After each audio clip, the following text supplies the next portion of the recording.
بسم اللہ الرحمن الرحیم۔ میں ہوں محمد ضیاء الحق اور آپ دیکھ رہے ہیں F S media network. خبر شامل کرتے ہیں آزاد کشمیر سے۔ ہمارے بیورو چیف جاوید اقبال بٹ کی اس رپورٹ میں جاوید اقبال بٹ سینئر نائب صدر Pakistan professional union of journalist Azad Kashmir deputy bureau chief G M news Mirpur Khas Boota نے ڈسٹرکٹ حویلی کہوٹا کا 2 روزہ سیاحتی وزٹ کیا۔ اسلام گڑھ میرپور آزاد کشمیر سے مدرس سہیر علی اور مدرس محمد اشرف بھی جاوید اقبال بٹ کے ہمراہ تھے۔ سینئر صحافی میرپور اسلام گڑھ جاوید اقبال بٹ نے اپنے دورہ حویلی کا آغاز تحصیل ممتاز آباد سے کیا۔ سابق وزیر اعظم آزاد کشمیر راجہ ممتاز حسین راٹھور مرحوم کے مزار پر حاضری دی اور دعا کی۔ سابق سینئر وزیر چودھری محمد عزیز کے گھر کہوٹا اظہار تعزیت کرتے ہوئے کہا کہ چودھری محمد عزیز مرحوم اعلیٰ اوصاف کے مالک تھے۔ مرحوم نے ضلع حویلی میں پختہ سڑکوں کا جال بچھایا۔ مرحوم آزاد کشمیر کا قیمتی سرمایہ تھے۔ جاوید اقبال بٹ اور دیگر ساتھیوں نے چودھری محمد عزیز مرحوم کی بلندی درجات کے لیے خصوصی دعا کی۔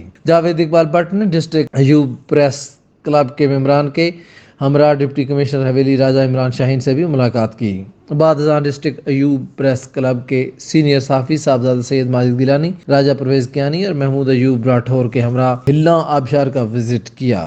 سینئر صحافی میرپور جاوید اقبال بٹ نے اظہار خیال کرتے ہوئے کہا کہ حویلی سیاحتی اعتبار سے بہت خوبصورت مقام ہے، جہاں کی پختہ سڑکیں اور ٹھنڈے چشمے ہمیشہ یاد رہیں گے۔ Deputy bureau chief G M news Mirpur Irfan Buta نے ڈسٹرکٹ ایوب پریس کلب کے ممبران کا شکریہ ادا کیا اور اظہار خیال کرتے ہوئے کہا کہ حویلی کہوٹا کے لوگ مہمان نواز اور ہمدرد انسان ہیں۔ انہوں نے کہا کہ ڈپٹی کمشنر حویلی راجہ عمران شاہین سے ملاقات کر کے خوشی ہوئی۔ ڈپٹی کمشنر حویلی راجہ عمران شاہین ایک فرض شناس افیسر ہیں۔ سید فاروق گیلانی نے میرپور آزاد کشمیر سے آئے ہوئے صحافی مہمانوں کو پرخلوص ظہرانہ دیا۔ سی ای او حق کی آواز ڈسٹرکٹ حویلی کہوٹا صاحبزادہ سید ماجد گیلانی، راجہ پرویز کیانی، راجہ محمود ایوب راٹھور نے جاوید اقبال بٹ اور دیگر مہمانان گرامی کا حویلی آمد پر شکریہ ادا کیا اور ان کو نیک دعاؤں کے ساتھ الوداع کیا۔ سبسکرائب کیجیے F S media network اور دیکھتے رہیے تازہ ترین تبصرے اور خبریں۔